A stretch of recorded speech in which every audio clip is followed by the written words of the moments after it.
Karibu katika darasa huru la Injili, tukiendelea na somo letu umuhimu wa Roho Mtakatifu sehemu ya pili. Neno linalotuongoza ni Wakolosai sura ya 1 mstari wa 13. Neno la Mungu linasema, naye alituokoa katika nguvu za giza, akatuhamisha na kutuingiza katika ufalme wa mwana wa pendo lake. Bado tunaona sehemu 3 za ukombozi wa mwanadamu: kuokolewa kutoka katika ufalme wa giza, kuhamishwa na kuingizwa katika ufalme wa mwana wa pendo lake. Na huku tulikohamia kuna vitu sana vingi tunapewa, na kimojawapo ni Roho Mtakatifu. Somo lililopita tumeona umuhimu wa Roho Mtakatifu, na leo tuna katika sehemu ya pili. Nataka tujifunze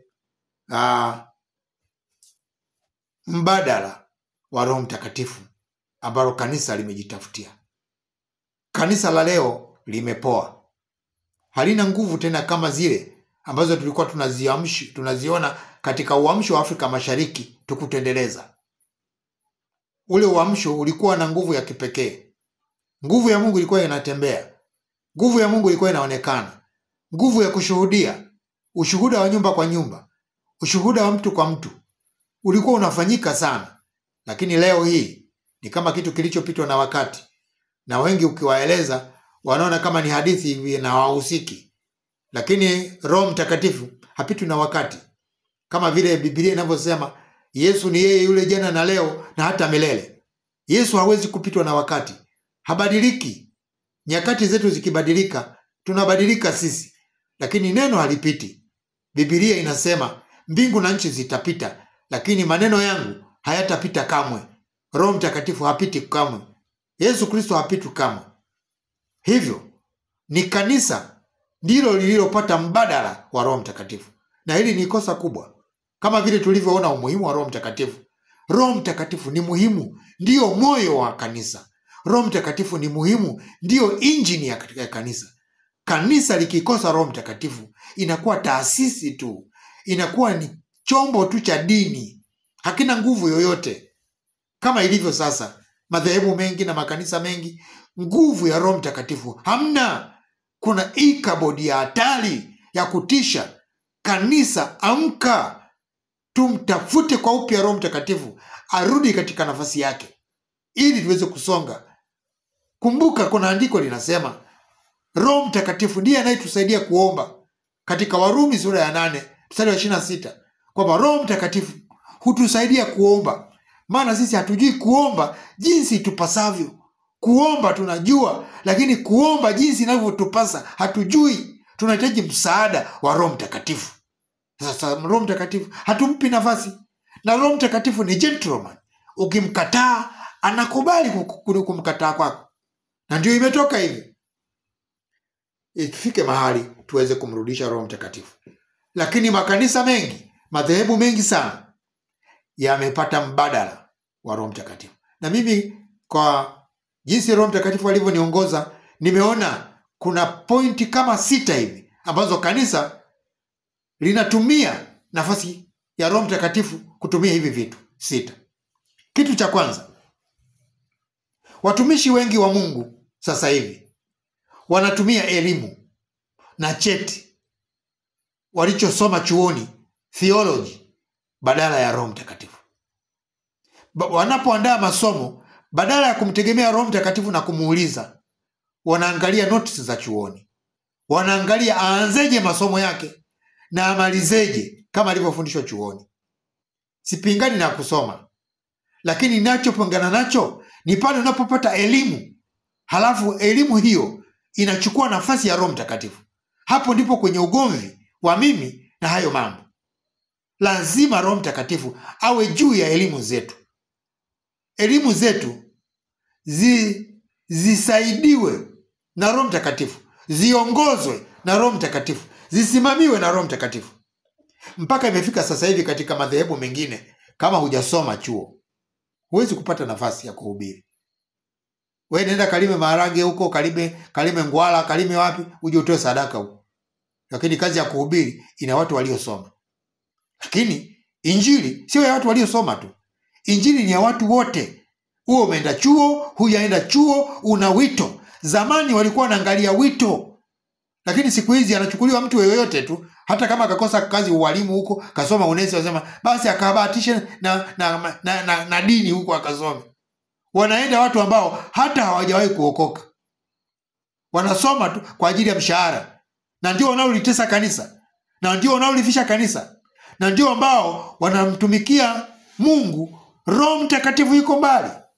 Mungu atusaidie, kwa sababu mamuluki wengi wameingia sasa hata katika kazi ya Mungu. Watu wanaona ni biashara sasa. Kuuza imani ni biashara. Wanatumia elimu yao, wanatumia vyeti vyao, wanafikiri wanamtumikia Mungu, na hii ni hatari. Mungu atusaidie ili Roho Mtakatifu tusiweze kumlinganisha na chochote. Zamani walikuwa wanaangalia wito. Petro na Yohana walikuwa hawajasoma, Biblia inasema, lakini walikuwa na upako, walikuwa na nguvu ya Mungu. Elimu sio kigezo kwenye kumtumikia Mungu, wala sio tiketi ya utumishi kwa Mungu, kwamba mimi namtumikia Mungu kwa sababu nimesoma. Sio kweli. Kuna watu ambao wanaongozwa na Roho Mtakatifu na hawana darasa hata moja. Petro na Yohana tunaona kwamba wao hawakuwa na elimu. Ukisoma katika Matendo ya Mitume 4:13 anasema walipoona ujasiri wa Petro na Yohana na kuelewa kuwa ni watu wasio na elimu wala maarifa ya maandiko, walistaajabu. Wakagundua, wakastaajabu. Petro hakuwa na elimu yoyote. Wakina Elia hawakuwa na elimu yoyote, lakini angalia upako waliokuwa nao. Wakina Danieli, wakina Debora walikuwa wana elimu yote. Kina Amos, Gideon hawakuwa na elimu yote. Eli hawakuwa na elimu yoyote, lakini Mungu aliwatumia kama walivyo. Kumbuka Biblia inasema Mungu aliyechagua mapumbavu ya dunia hii ili awaibishe wenye hekima. Biblia ndio inavyosema. Wale wanaofikiri hawana elimu, sawa, hawana elimu, lakini wana upako wa Roho Mtakatifu. Wanaweza kufanya mambo makubwa mpaka ukashangaa, kwa sababu kazi ya Mungu sio elimu. Elimu ni nyongeza tu. Cha kusikitisha, makanisa mengi sasa hivi yameweka cheti mbele, yameweka elimu mbele, Roho Mtakatifu akameweka pembeni. Kanisa linapigwa ikabodi. Jambo la pili, badala ya kumtegemea Roho Mtakatifu, sasa hivi kanisa linategemea manabii, mitume, manabii, wachungaji, wanani, mpaka watu wanajisifu. Mimi nasali kwa mchungaji fulani, mimi nasali kwa askofu fulani, mimi ni wa askofu fulani. Ile neno linalosema mimi ni wa Paulo, mimi ni wa Kefa, mimi ni wa Kristo, imerudi tena. Badala ya watu kujivunia Roho Mtakatifu, watu wanajivunia watumishi wa Mungu, wakifikiri watumishi wakubwa ni final. Ngoja nikwambie ndugu yangu, mtumishi wa Mungu hata kama ni mkubwa namna gani, sio final. Ni anaweza akafanya dhambi kama watenda dhambi wengine tu, na Mungu anaweza kawa amemwacha na nyie bado mnafikiria ni mtumishi wa Mungu, ikawa ni hasara kwenu. Sio kila mtumishi wa Mungu anaweza akadumu katika utakatifu. Wakati mwingine wanaanguka, hatujui. Wako watumishi wa Mungu wengi sana ambao walikuwa na upako mkubwa mno na wameanguka. Musa alikuwa na upako mkubwa sana, akafanya kosa la kupiga mwamba mara 2. Kanani alienda. Fikiria sasa, wewe unamtegemea Musa, kumbe Mungu kashamkataa, kapiga fimbo mara 2. Wewe unafikiri kwa sababu alikuwa vizuri jana ndio yuko vizuri leo. Unameza mafundisho yake kama dodoki. Lazima tuwe watu kama Waberoya. Krimweli ya hubiri, mhubiri mkubwa hubiri, mdogo wa hubiri. Wewe kuwa kama watu wa Beroya. Tafakari neno, chambua neno. Biblia inasema usiamini kila roho. Kuamini kila roho ni kosa. Biblia inakwambia usiamini kila roho. Wewe unaamini kila roho. Huyu ni mchungaji wangu, huyu ni askofu wangu. Hapana. Tusinyonye mafundisho kama dodoki. Lazima tuwe na tabia ya watu wa Beroya. Sio kila anachosema mhubiri mkubwa ni final. Na nikakwambia utaangamia. Paulo mwenyewe alisema nisije nikawahubiri wengine, mimi nikawa mtu wa kukataliwa. Hujawahi kusikia mstari katika Mathayo sura ya 7 mstari wa 21, 22, 23. Yesu alisema watakuja siku ile wakisema mimi nilitoa unabii kwa jina lako. Hapo Yesu atasema ondokeni kwangu. Watumishi wa Mungu watakataliwa siku ile, mtashangaa. Uko mgongoni mwake mnamfuata, unakuta kuchutukia mtumishi mkubwa anakataliwa. Vipi asema ulikuwa unitumikii mimi. Ulikuwa unatafuta sifa zako tu. Ulishaniacha siku nyingi. Wewe bado unaangalia mtumishi, mimi ni wa fulani. Wewe mwenyewe jenga mahusiano yako na Yesu. Mtafute Yesu, jenga mahusiano naye. Jambo lingine ambalo ni kutegemea dhehebu. Kuna watu wanaoingia madhehebu. Roho Mtakatifu hana nafasi tena. Akisema njoo kwa Yesu, maana yake anataka ukasali kwenye dhehebu lake. Njoo kwa Yesu uokoke, uende kwenye dhehebu lake. Hilo ni jambo la tatu ambalo limemtoa Roho Mtakatifu. Watu wametoa macho yao kabisa kwa Roho Mtakatifu. Wamepeleka kwenye elimu. Wamepeleka kwa watumishi. Wamepeleka kwenye madhehebu. Watu wametoa macho yao kabisa. Wamepeleka katika programu nyingine za maombi na church marketing. Wamepeleka huko mbinu ya kanisa ya kibiashara. Wanaweka miziki ya kuvutia watu badala ya kumruhusu Roho Mtakatifu avute watu kwa upako wake. Inakuwa kama wanasiasa, ile mkutano wake ujae basi anaweka vitu mbalimbali, burudani, maigizo, gonjera. Roho Mtakatifu yuko wapi? Kwa sababu tumemwacha na ametuacha, tumebaki peke yetu.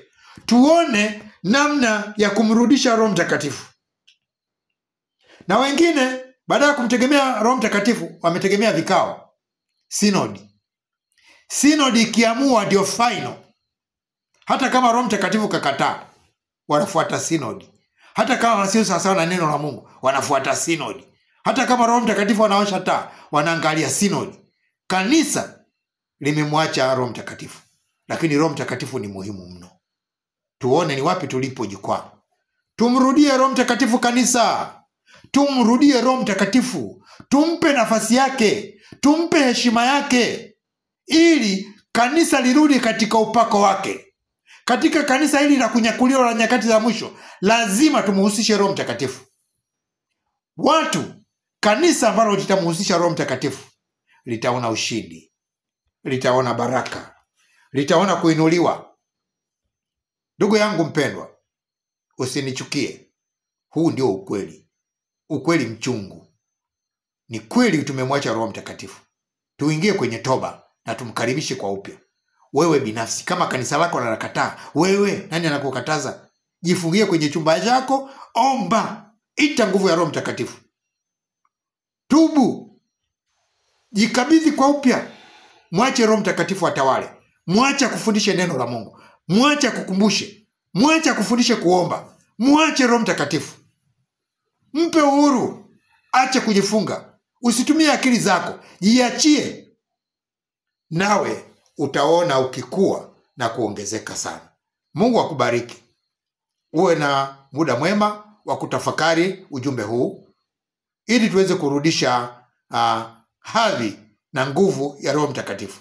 Mungu akitupa nafasi tena, tutaendelea na sehemu ya 3 na ya mwisho ya umuhimu wa Roho Mtakatifu. Mungu akubariki. Usisahau kusubscribe, kucomment, kushare na kulike. Mungu akubariki. Uwe na wakati mwema. Amen.